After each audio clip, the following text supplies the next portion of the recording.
नारायण। जय श्री कृष्ण, जय श्री कृष्ण, जय श्री कृष्ण। ओम नमो नारायण स्वामी जी। नमो नारायण स्वामी जी, प्रणाम करता हूँ सर चरणों में। जी जी। ओम आप्यायन्तु ममांगानि वाक् प्राणश्चक्षुः श्रोत्रमथो बलमिन्द्रियाणि च सर्वाणि सर्वं ब्रह्मोपनिषदं माहं ब्रह्म निराकुर्याम् मा ब्रह्म निराकरोद निराकरणमस्तु निराकरणमस्तु तदात्मनि निरतय उपनिषस्तु धर्मास्ते मयि सन्तु ते मयि सन्तु।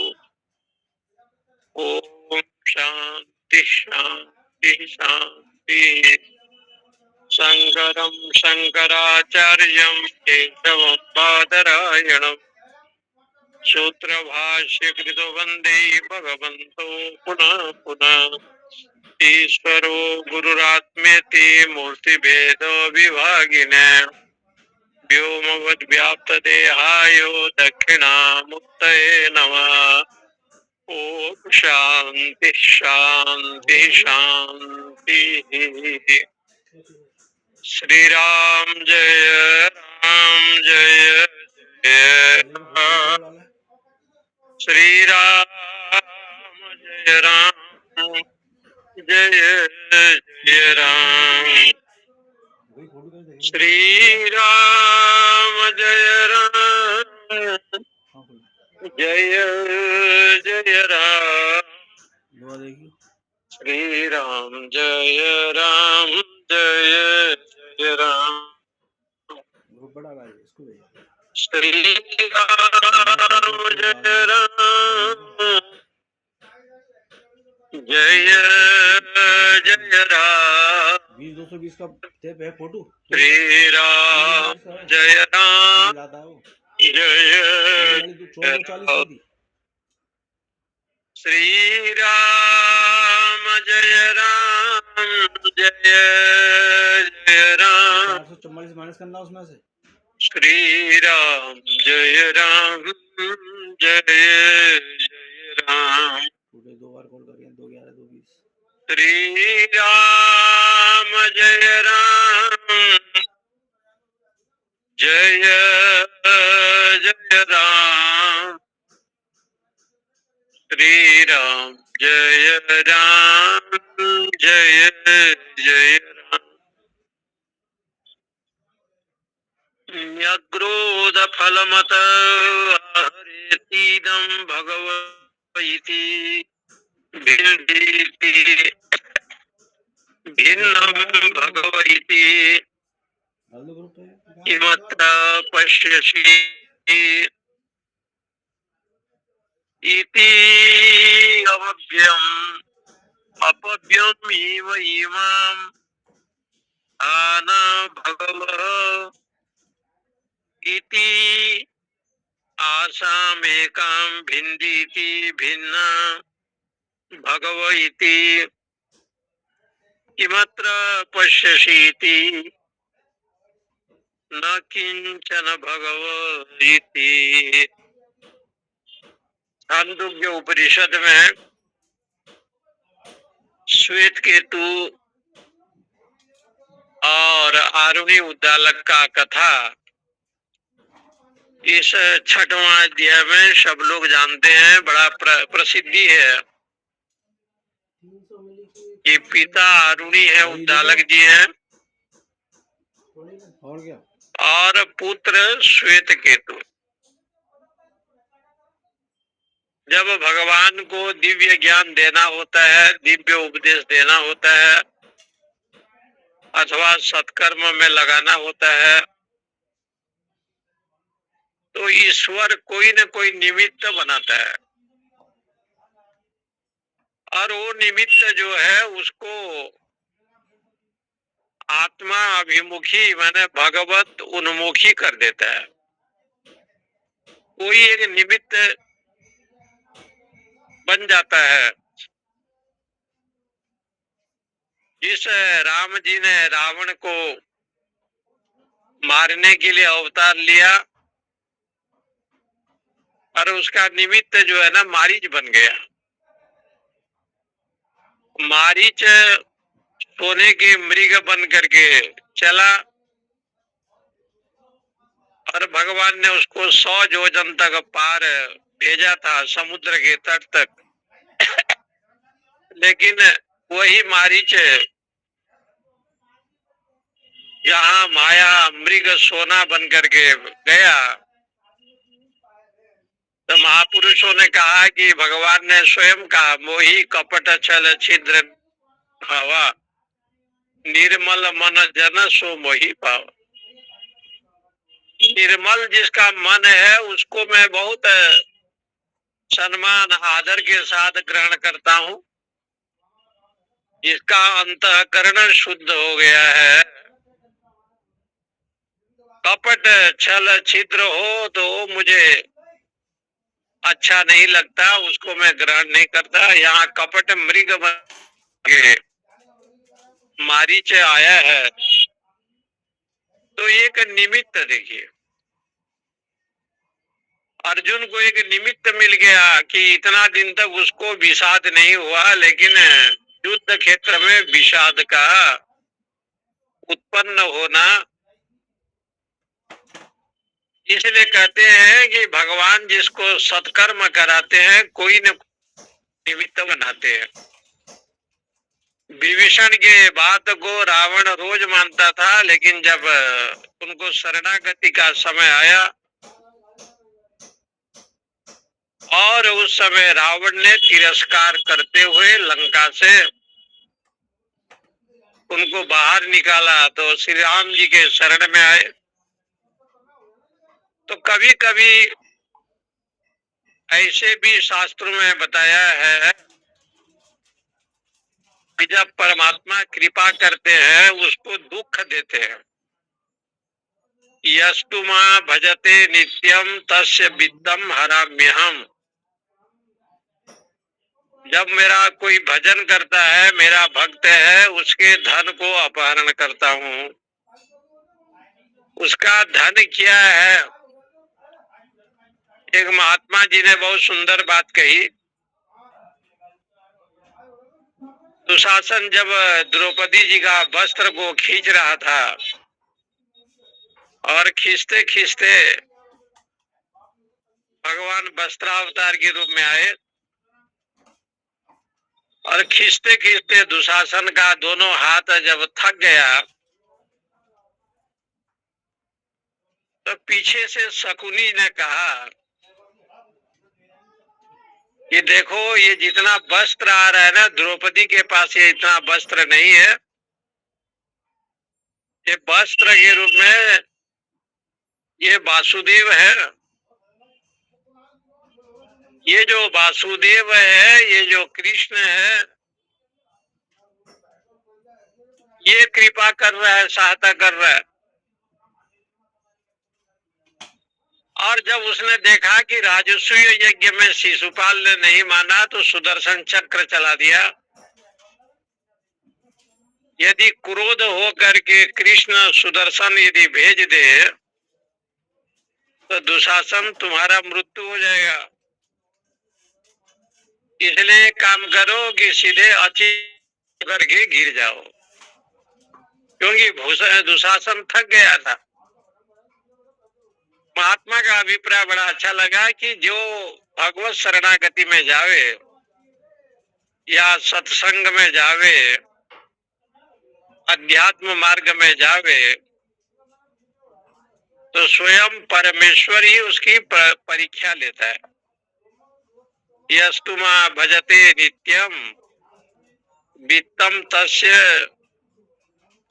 उसका जो धन को मैं जो है ना विच्छेद करता हूँ। करोमि बंधु विच्छेद, उसके बंधु बांधव से भी अलग कर देता हूँ। सतु दुखे न जीवती। कभी कभी तो निराहार होना पड़ता है, कभी कभी तो भोजन भी नहीं मिलता है, कभी कभी तो कुछ कारण बन जाता है। इतने होने के बावजूद भी यदि मेरी शरणागत में आवे तो मेरी चरणों की अपेक्षा करता है, तो मैं उसका दास ही बन जाता हूं। उसको मैं हमेशा कृपा करता हूं, क्योंकि मेरा भक्ति के बिना जो है वो रह नहीं पाता। तो यहाँ इस प्रकार से निमित्त जो है ना श्वेत केतु के प्रति हुआ। विद्या पढ़ करके आए, विद्वान बन करके आए, षडंग वेदों का अध्ययन किया, परंतु एक उसमें अवगुण तुरंत देखने को मिला, वो है नम्रता। विनय का अभाव, नम्रता का अभाव, नमस्कार का अभाव, माता पिता वृद्ध जनों को प्रणाम करने का अभाव। ये जब देखा तो उद्दालक आरुणि ने सोचा कि पढ़ा तो क्या पढ़ा, पहला पाठ तो विनय पढ़ा जाता है, नम्रता। वशीकरण एक मंत्र है, तजी दे वचन कठोर। ये सबको बस करने का एक बड़ा अद्भुत मंत्र शास्त्रों में बताया, विनय। और बिना विनय के परमात्मा भी प्रसन्न नहीं होते, न माता का, पिता का, गुरु का। उस विनय का एक निमित्त हो गया कि नम्रता पहले तो था, लेकिन जब पढ़ करके आया विद्वान बन करके तो नम्रता नहीं रहा। विद्वान की शोभा तो नम्रता में है ना, विद्या ददाति विनयम। तब उसके पिताजी ने ये प्रश्न जो पूछा कि मतम अमतम भवति सदैव सौम्यम इदम अग्रे आसीतो एकमेवा अद्वितीयम। सत ब्रह्म का जब प्रतिपादन किया तो उन्होंने, कभी कभी आप दृष्टांत देते हैं और दृष्टांत में जब समझ में नहीं आता है तो व्यवहार का विषय बताते हैं। दृष्टांत में समझ में नहीं आया तो उसके पिताजी ने कहा कि भोजन मत करो, 15 दिन तक नहीं किया। तो पूछा कि तत्वमसी का क्या अर्थ है।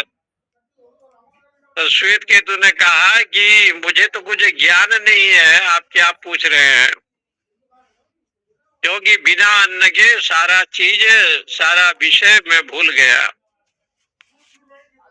तो शास्त्रों में इस बात को कहा कि दृष्टांत के बाद दृष्टांतिक दिया जाता है। वो जो दृष्टांत घटित होता है, जैसे यहाँ दृष्टांत है, नग्रो फलम अतः इति इदम भगव इति भिंडी इति भिन्नम भगव इति किम अत्र पश्यसि इति अपव्यय इव इमाम हाना भगव इति आसाम एकाम भिंडी इति भिन्न भगव इति किमत्र पश्यसि इति न किंचन भगव इति। संबोधन जब भी व्याकरण में होता है तो एक संबोधन होता है भगवन। ये भगवान संबोधन जो होता है ये वृद्धों के लिए, बुजुर्गों के लिए, गुरु के लिए, माता के लिए, पिता के लिए, कि भगवान आप आइए, भगवान सम्मानवाची शब्द है। कोई पापी आ गया उसके लिए जब संबोधन करते हैं तो भगवः। संस्कृत में आया है कि जो पापात्मा है, दुष्टात्मा है, उसके लिए भगवान नहीं कहते, भगवः। और कहीं कहीं जो है विशेष सम्मान की वाचक होता है तो कहते हैं भगवान। ये भगवान शब्द का प्रयोग होता है। और षड ऐश्वर्य संपन्न से युक्त है, इसलिए उसको भगवान कहते हैं। तो यहाँ पर भगवा, ये भगवान शब्द का संबोधन हुआ। नग्रोध फलम अतः आहो, ये जो नग्रोध है माने बट वृक्ष है, नग्रोध कहते हैं एक बट वृक्ष को। और आह इति इदम भगव इति, कहा कि ये जो बट वृक्ष है बहुत बड़ा है, विशाल है। विशाल जो सामने दिखाई दे रहा है नग्रोध, नग्रोध माने बट वृक्ष। आह इति नम भगवती, ये बहुत विशाल है। इति आरुणि जी ने कहा कि श्वेत केतु ये बट वृक्ष छोटा मोटा नहीं है, बहुत बड़ा है नग्रोध, लेकिन इसके फल को तोड़ करके लाओ। इति भिंडी, भिंडी माने इसके फल को तोड़ो। भिन्नम भगव इति किमत्र पश्यसि, तो आरुणि ने कहा कि भैया तू तोड़ करके ले आ, इसमें क्या देखता है। जब इस प्रकार से पूछा तो उन्होंने कहा इति अपव्यम इव इमा धाना, ये इनका जो धान है माने बीज है बहुत छोटा है। अपव्य, पहले कितने की थी? अपव्य का अर्थ होता है बहुत छोटा है। इमा धाना, धाना माने बीज, भगवह एकदम बड़ा क्या इति आसाम इंकाम। इसलिए ये जो तुम लाए हो, ये जो बीज है ये तो बहुत छोटा है, अणिमा है, सूक्ष्म है, अणु के समान है। तब कहा कि भिंडी थी, मसाला क्या करेगा? इसको थोड़ा फोड़ो। एक को फोड़ने के लिए चले, भगव इति कि मात्र पश्यसी थी। 2 ग्राम। जब फोड़ दिया तो आरुणि ने पूछा कि मात्र पश्यसी, क्या देखता है। श्वेत केतु जी ने कहा न किंचन भगव इति, मैं कुछ देखता नहीं। आरुणि ने कहा कि इस बीजा को तोड़ दो, और श्वेत केतु ने उसको फोड़ दिया। पूछा कि क्या देखते हो, बोले इसमें तो इतना सूक्ष्म है, अत्यंत छोटे छोटे बीज दिखाई देते हैं, दाने दिखाई देते हैं। दाना का मतलब बीज, ये बीज दिखाई देता है। तब उनके पिताजी ने कहा कि बेटा ये दाने को देख करके, बीज को देख करके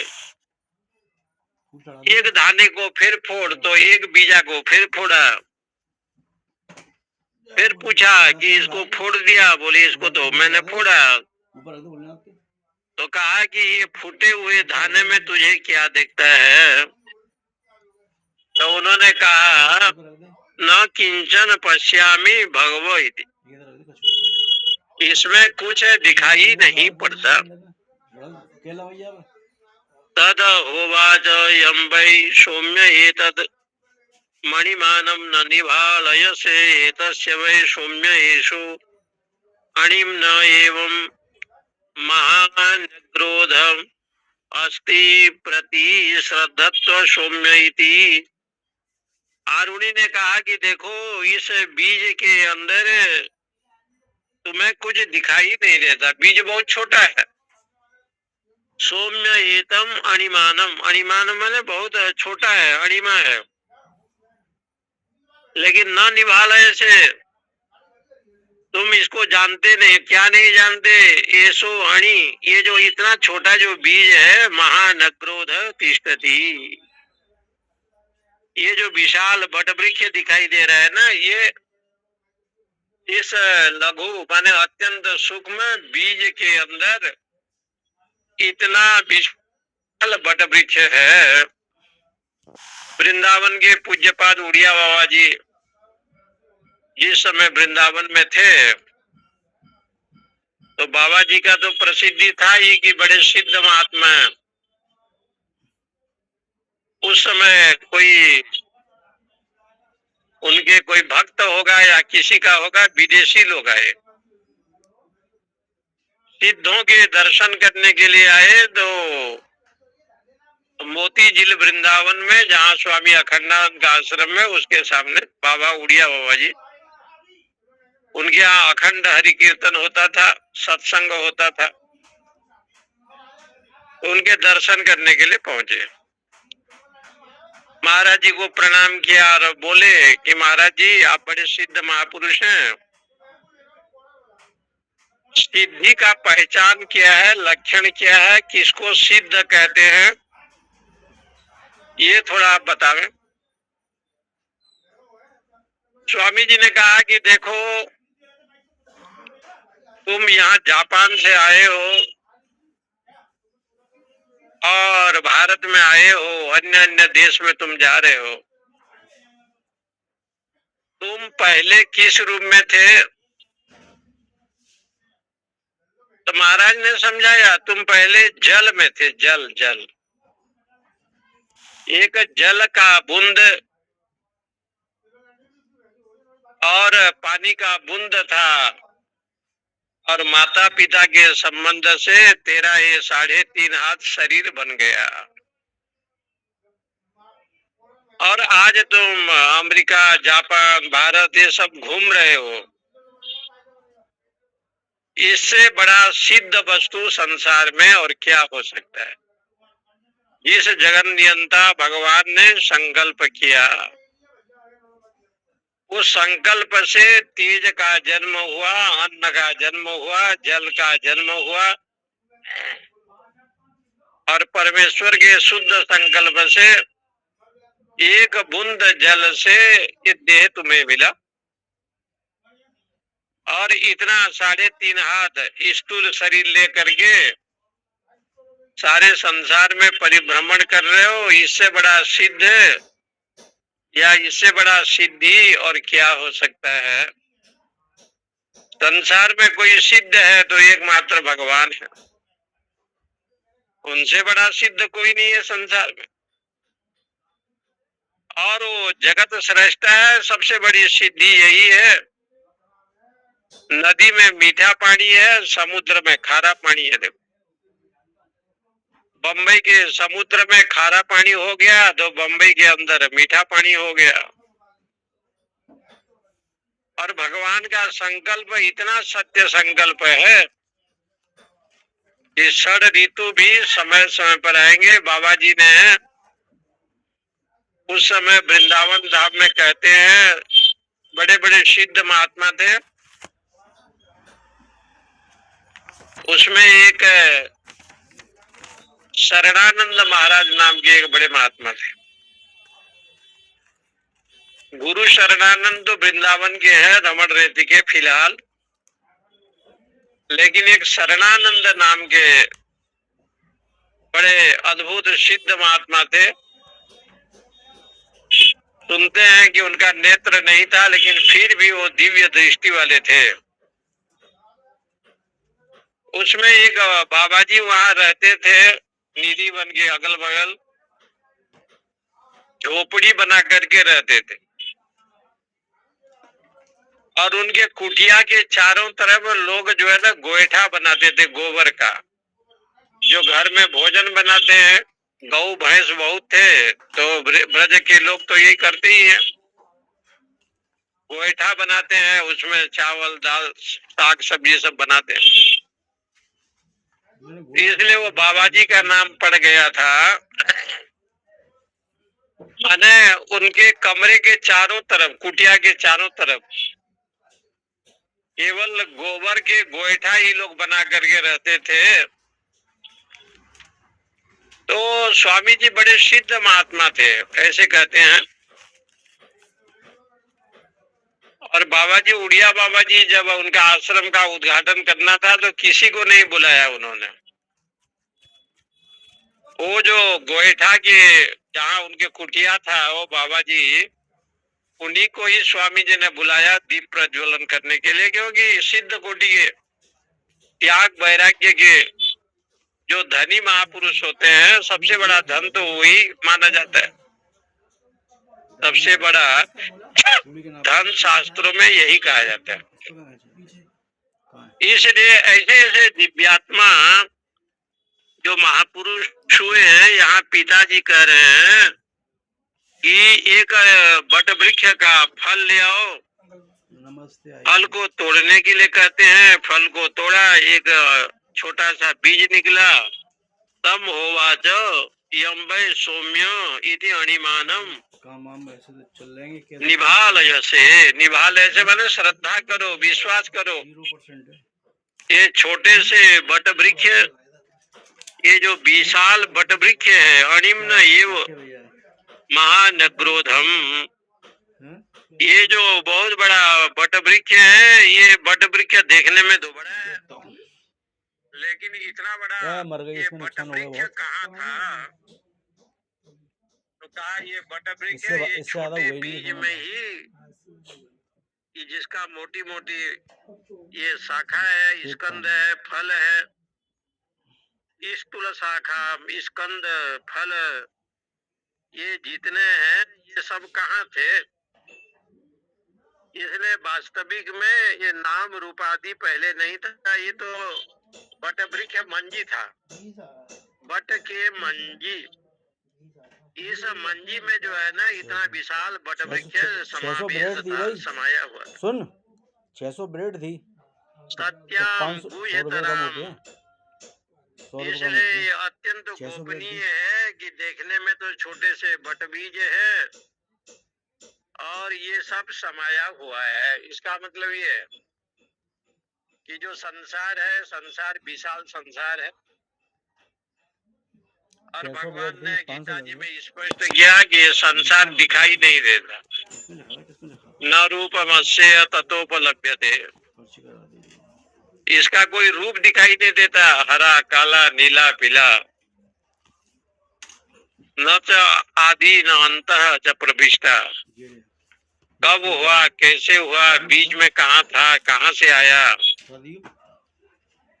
ये तो जानना बड़ा मुश्किल है। इसलिए ये न रूपमस्य ततोपलभ्यते नान्तो न चाते संप्रतिष्ठा अस्वस्थ मेरम सविरूढ़ मूलम। यहाँ बट वृक्ष का उदाहरण दिया है गीता में, अस्वस्थ वृक्ष का। बट विशाल है और बट मंजी बहुत छोटा है, उस मंजी के अंदर अस्वस्थ वृक्ष इसलिए कहा न स्वतिष्ठति इति अस्वस्थ, ये शरीर कल रहेगा नहीं रहेगा कोई निश्चित नहीं है, आप अभी हैं बाद में रहेंगे कि नहीं रहेंगे क्या पता। न स्वतिष्ठति इसलिए अस्वस्थ है, ये अस्वस्थ वृक्ष का। और एक परिभाषा गीता जी में शंकराचार्य भगवान से पूछा गया कि स्वस्थ कौन है, अस्वस्थ कौन है? जहाँ लिखा है लोष्टास्म कांचन विद्या विनय संपन्ने ब्राह्मणे गविहस्तिनी सुनी चैव स्वपाके च पंडिता समदर्शिनः समलोष्टास्म कांचन, ज्ञानी जन के लिए लोहा चाहे सोना सब एक के बराबर जैसे है। ऐसे जो महापुरुष लोग हैं तो वहाँ भगवान भाष्यकार लिखते हैं स्वस्य तिष्ठति यानी स्वस्मिन तिष्ठति इति स्वस्थ, जो सच्चिदानंद ब्रह्म आत्मा में ही रमण करता है वो है निरोग। स्वस्थ माने कोई रोग नहीं है, इसलिए उनका अर्थ बताया कि स्वस्व तिष्ठति, स्वस्व आत्मनः तिष्ठति इति स्वस्थ। अस्वस्थ कौन है? जो आत्मा में स्थिर नहीं रहता वो अस्वस्थ है, सारे रोगों का घर वही। इसलिए स्वस्थ की परिभाषा और अस्वस्थ की परिभाषा भगवान शंकराचार्य ने बड़ा अच्छा व्याख्या की, गीता भाष्य में लिखा है। यहाँ पर यही बात आता है कि छोटे से बट वृक्ष है, बट वृक्ष बड़ा है, मंजी बहुत छोटा है। ऐसे मन जो है ना बहुत छोटा है, लेकिन मन का जो संकल्प विकल्प है ना वो विशाल है, क्योंकि मन के संकल्प विकल्प ही संसार है, संसार कोई दूसरा नहीं है। जैसे बट मंजी बहुत छोटा है और बट वृक्ष विशाल है, लेकिन बटमंजी के अंदर जो है ना ये विशाल वृक्ष समाविष्ट है। ऐसे जब तक द्वैत है तब तक नाम रूपात्मक है। अब नाम रूपात्मक जगत जब तक है तब तक ये संसार है, ये अर्थ है। संसार की बात उठाइए, उसी को यहाँ लिखते हैं स येषु अणिमा एतद् आत्म इदं सर्वं सत्यम स आत्मा तत्त्वमसि श्वेत केतु इति भूय एवमा भगवान विज्ञापयतु इति तथा सौम्य इति होवाच। बट मंजिल वो छोटा है लेकिन बट वृक्ष विशाल है। यहाँ इनके कहने का मतलब है कि बट मंजी के अंदर विशाल बट वृक्ष समाविष्ट है। नाम रूपात्मक जगत, जब तक ये नाम रूपात्मक जगत है, ये संसार आपके मन में जो है, मन तो बट वृक्ष के मंजी के समान है, लेकिन उसका जो संकल्प विकल्प है, आढ्यो भिजन बानास्मि कुन्योस्ति सदृशो मया आशा पास सदृबद्धा काम क्रोध परायण इत्यादि जो लिखा है, व्यवसायित्मिका बुद्धि समाधो न विधीयते संकल्प प्रभवान कामान त्यक्तवान सर्वान अशेषत, गीता जी में कई जगह पर अनेक प्रकार के विषय बताया। इसलिए बट मंजी बहुत छोटा है लेकिन विशाल बट वृक्ष उसमें समाविष्ट है। इसका मतलब जो द्वैतात्मक जगत है, नाम रूपात्मक, ये सब समाविष्ट है। सच येषु अणिमा एतद् आत्म इदम सर्वम, ये जो अणिमा है अत्यंत सूक्ष्म है, इदम सर्वम तत् सत्यम, इसलिए सदचित आनंद में ये सब समाविष्ट है। सारा जगत ओतप्रोत है, ऐसे बताए। जैसे मकड़ी का जाल मकड़ी से निकलता है और जाल बुनता है मकड़ी, लेकिन असावधानी हो तो मकड़ी स्वयं बंधन में आ जाता है, भागवत जी में आया, और वो जाल में स्वयं फंस जाता है। जाल को बनाने का काम तो वही करता है।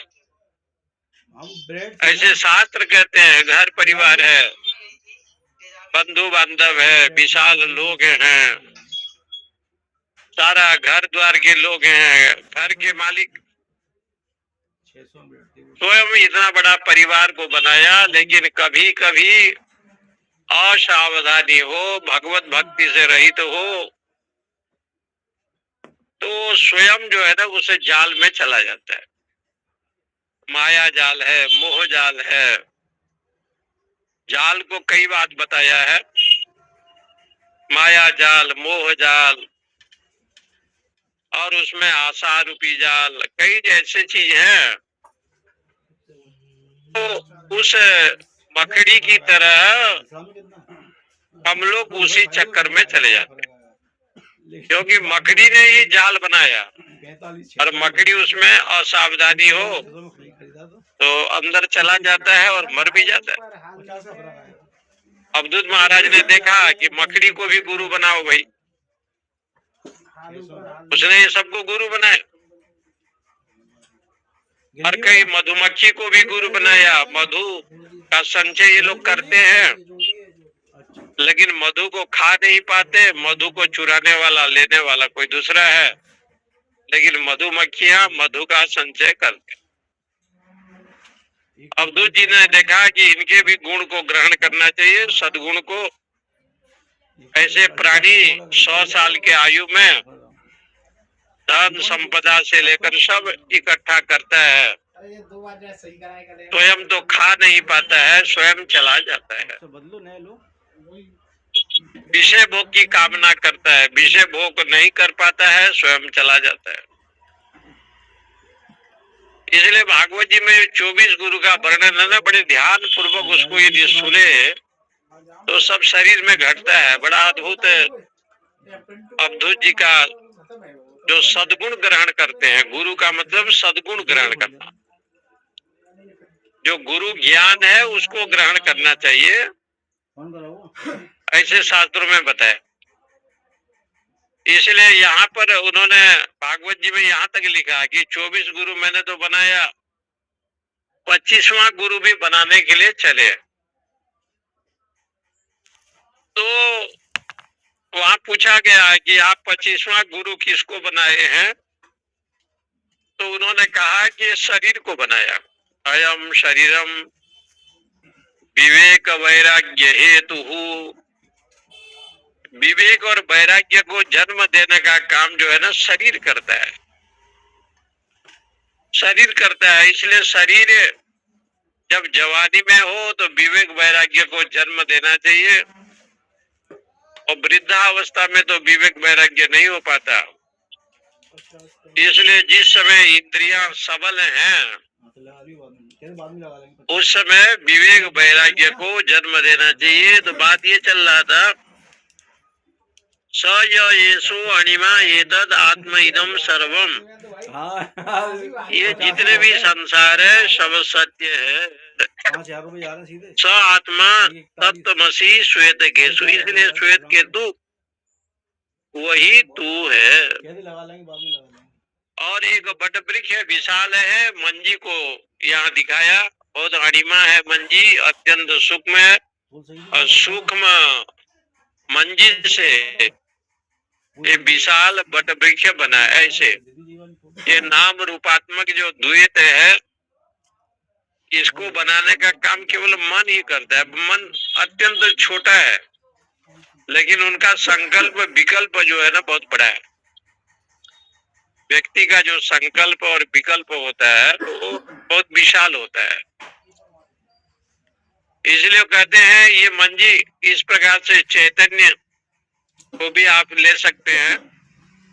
चैतन्य ही एक संसार का मंजी है, जगत का आधार है, और जगत का आधार होने से वो सत्य है, और सत्य होने के कारण से सदचित आनंद रूप में है। भूय एव मां भगवन विज्ञापयतु इति। श्वेत केतु जी ने कहा, उदाहरण तो आपका सही है, लेकिन भगवान विज्ञापयतु एक बार फिर समझाएं। आप जो बोले हैं वो बहुत सुंदर है, लेकिन इतने में पूरा समझ में नहीं आया। एक बार पुनः कहने की चेष्टा करें। विद्यमानसी वस्तु नोपलभ्यते प्रकारांतरेण तु उपलभ्यते इति शृणु अत्र दृष्टान्तम। शंकराचार्य भगवान कहते हैं कोई वस्तु विद्यमान है, उपलब्ध नहीं है। सही चीज होगी, उपलब्ध यदि नहीं होगा, दिखाई नहीं देगा।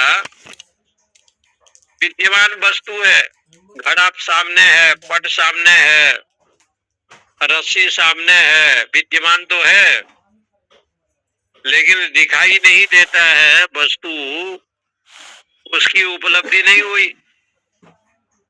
तो कहता है कि भगवान वो वस्तु के विषय में पुनः आप बतावे, प्रकारांतर से उसकी उपलब्धि आप बताओ। मुझे किस प्रकार से सदचित आनंद जो परमात्मा है, सर्वव्यापक है, ये तो आपको होगी वस्तु, और इनकी उपलब्धि करना है कैसे वो व्यापक है। जैसे तत्वमसि कहा तो तत्वमसि वही तू है। इसी को आप कहेंगे तो कहेगा ना कि वास्तविक में तत्वमसि माने वही मैं हूँ, लेकिन वही मैं हूँ तो जो अहम, जो मैं ब्रह्म है, वो तो दिखाई नहीं पड़ रहा है, उसका ज्ञान नहीं हो रहा है। क्या दिखाई पड़ रहे हैं? बगल में नाना नानी, चाचा चाची, नाम रूप दोष गुण, ये सब भेद विवक्षा दिखाई दे रहा है। मेरे तेरे ये सब भाव दिखाई दे रहे हैं। मुझे तो अद्वैत कुछ दिखाई नहीं दे रहा है।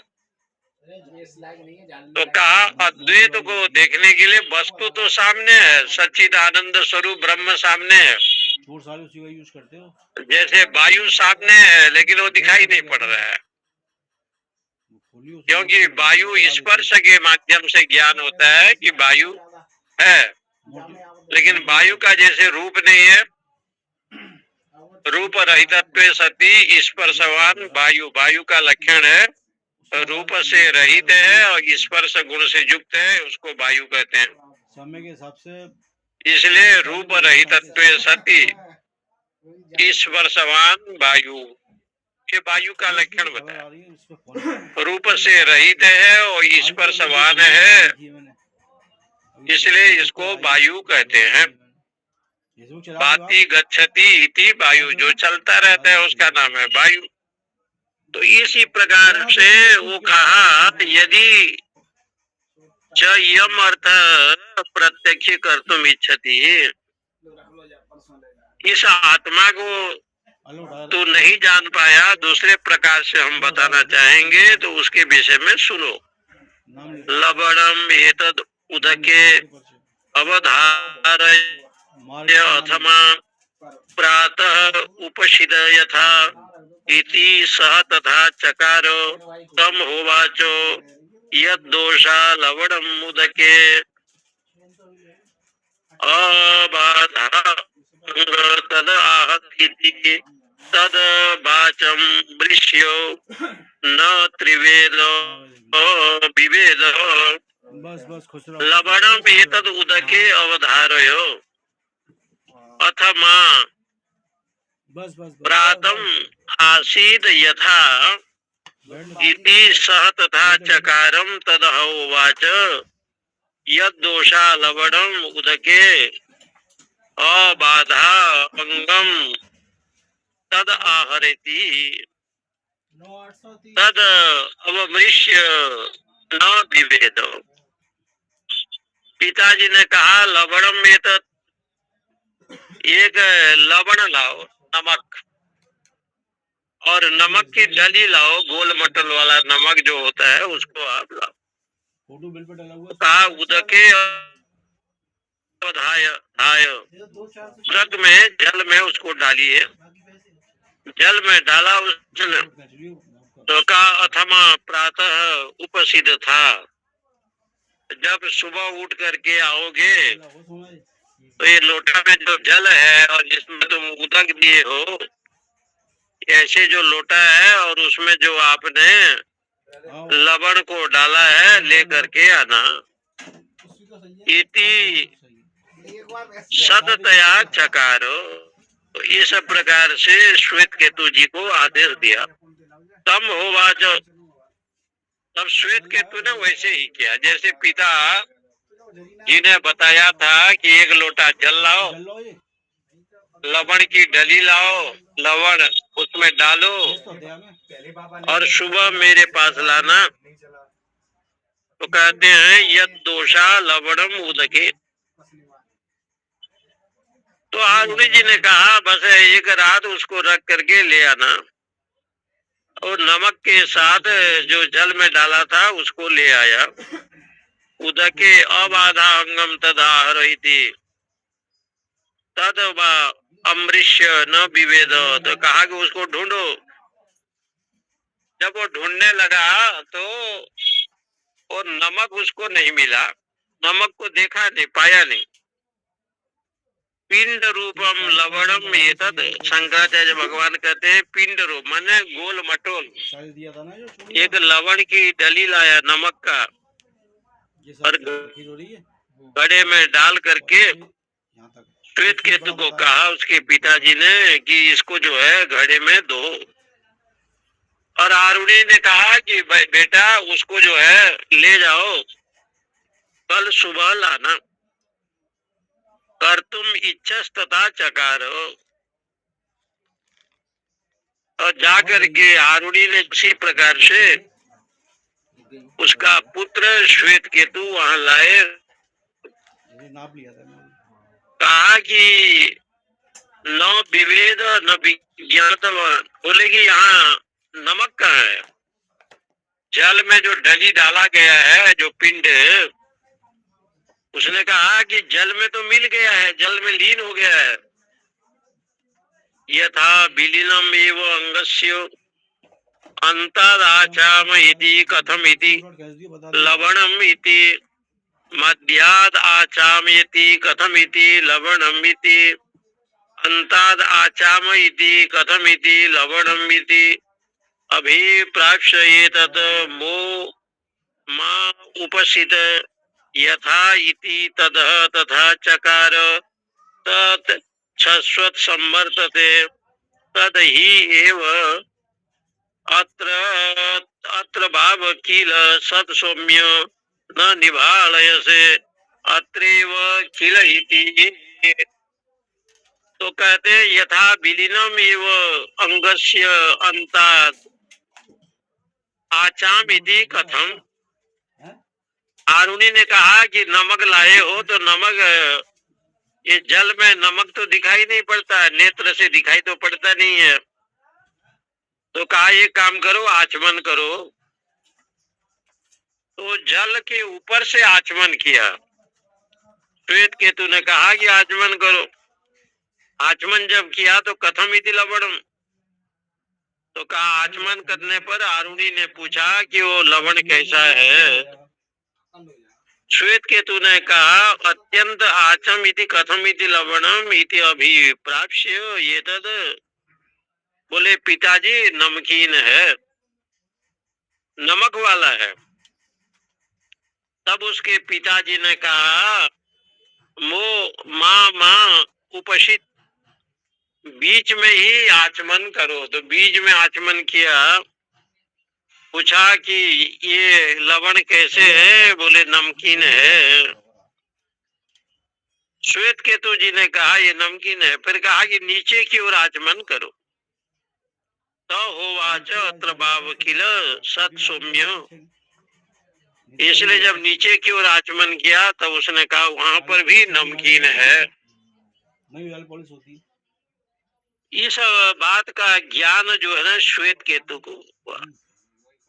श्वेत केतु से उसने कहा ऊपर भी नमकीन है, मध्य में भी नमकीन है और नीचे भाग में भी नमकीन है, लेकिन लवण दिखाई नहीं पड़ता है।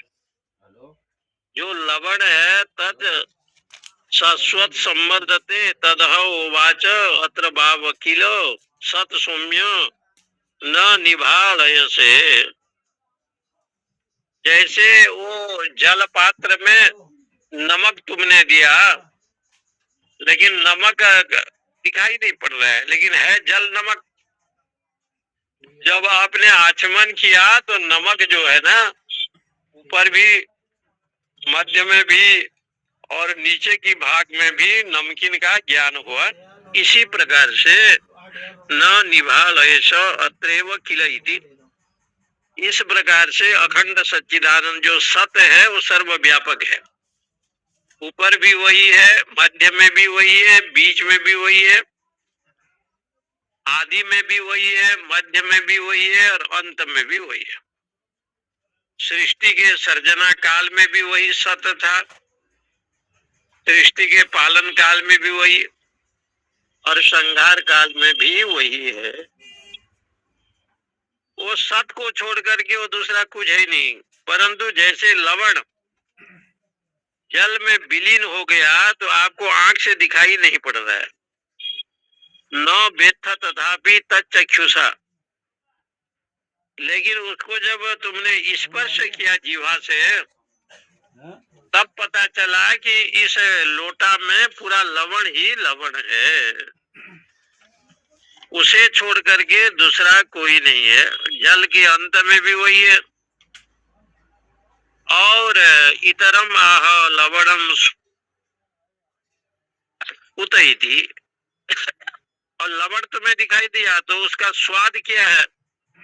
तो श्वेत केतु ने कहा स्वाद तो कुछ नहीं है, नमकीन है, नमक जैसे। तो पिताजी ने उदकस्य गृहीत्वा अवोचामिति। बोले मध्य भाग में आचमन करो। तो लोटा के बीच में आचमन किया तो वही लवण, और नीचे में सबसे आचमन किया तो वही लवण। तब उसके पिताजी ने कहा कि लवणम परित्यज्य पितृ समीपम आजगाम इत्यर्थ। तब उसके पिताजी ने कहा कि वो लोटे के जल को फेंक करके मेरे पास आओ।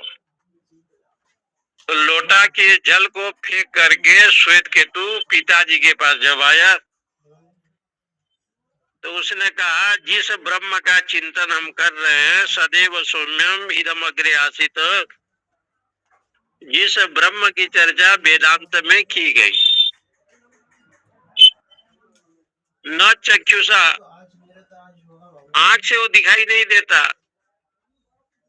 उपनिषद में कहा गया है केवल आंख से दिखाई नहीं देता। न चक्षुषा पश्यति कश्चनैनम, उसको कोई आंख से देखना चाहे तो देख नहीं सकता। उसको यदि जानना है तो ज्ञान के माध्यम से, ज्ञानामृत के द्वारा आप जान सकते हैं। एतद विदुः अमृतास्ते भवन्ति, ऐसे कहा। और उसी को जान करके, जैसे तुमने लवण तो था लेकिन जल में देने पर लवण दिखाई नहीं पड़ा, लेकिन जब तुमने आचमन किया तो आगे के भाग में, मध्य के भाग में और अंत के भाग में, इसका मतलब है तत्तेजो अन्नादि शुक्ल कारणम। इसलिए वहां पर ये कहते हैं कि उस पर सर्वत्र वही परमात्मा है, सत्य है। जैसे लवण की डली में लवण दिखाई नहीं दिया, स्पर्श करने से, आचमन करने से बोध हुआ, इसलिए वेदो अध्येतव्य। वेदांत का जब अध्ययन आप करोगे तब आपको सदगुरु के चरणों में बैठ करके, यहाँ लिखते हैं, आचार्य उपदेश स्मरणम प्रदर्शना, तो आचार्य के पास बैठ करके उसका स्मरण करे, संशय की निवृत्ति करे। जो उसके जीवन में संशय है, भ्रम है, अज्ञान है, उसकी निवृत्ति हो, और इस प्रकार से वो निवृत्ति करे। और निवृत्ति करते हुए ये कहते हैं कि जैसे उदाहरण था कि बट बीज का उदाहरण दिया कि बट बीज जो है बहुत छोटा है लेकिन विशाल बट वृक्ष उसमें समाविष्ट है। ऐसे जो है ये परमात्मा का जो ज्ञान है अत्यंत सूक्ष्म है, और ये सारा संसार उसमें ओतप्रोत है। लक्षणम विद्यमान में वो, उस लक्षण का ज्ञान तब हुआ जब तुमने उसको स्पर्श किया। एवं एवं किल विद्यमानम, इसलिए मूल कारण जो है सत्य है, और सत्य जो है अत्यंत अणु है, अत्यंत सूक्ष्म है।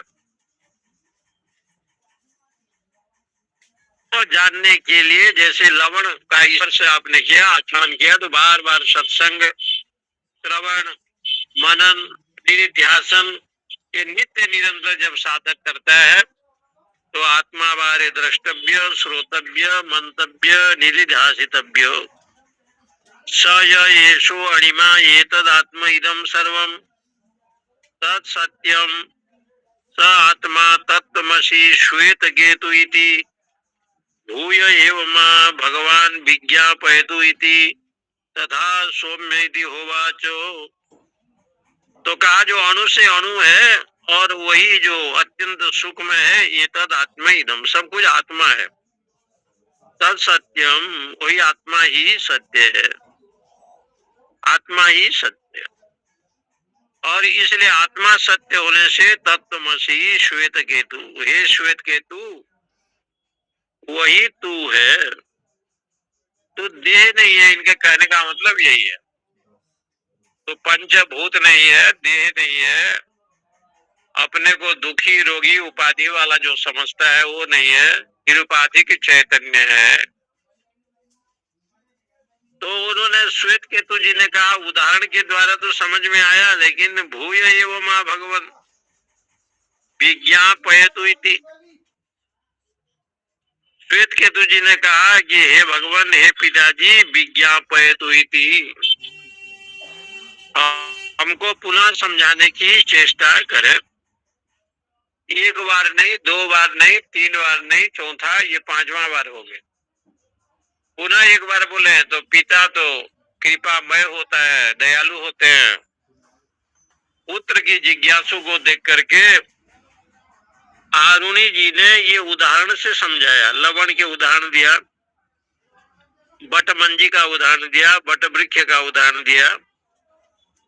इस दृष्टांत के द्वारा पुनः उसने समझाया आगे का दृष्टांत और कुछ अन्य है।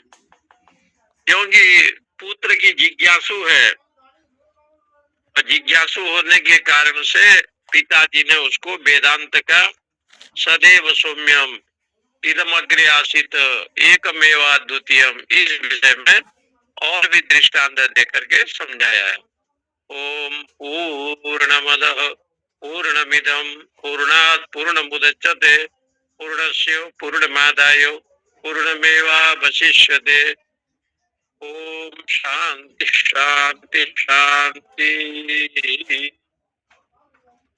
हरिओम स्वामी जी। हरिओम स्वामी जी, नमो नारायण। हरिओम स्वामी जी, सबको प्रणाम। हरिओम हरिओम हरिओम हरिओम हरिओम स्वामी जी। जय जय जय श्री कृष्ण, जय श्री कृष्ण। जय श्री कृष्ण स्वामी, जय श्री कृष्ण। सभी को जय श्री कृष्ण। स्वामी, जय श्री कृष्ण। हरिओम हरिओम नमो नारायण स्वामी जी, जय श्री कृष्ण। ओम नमो नारायण। हेलो 524 रुपये रहेगा नहीं। हाँ हाँ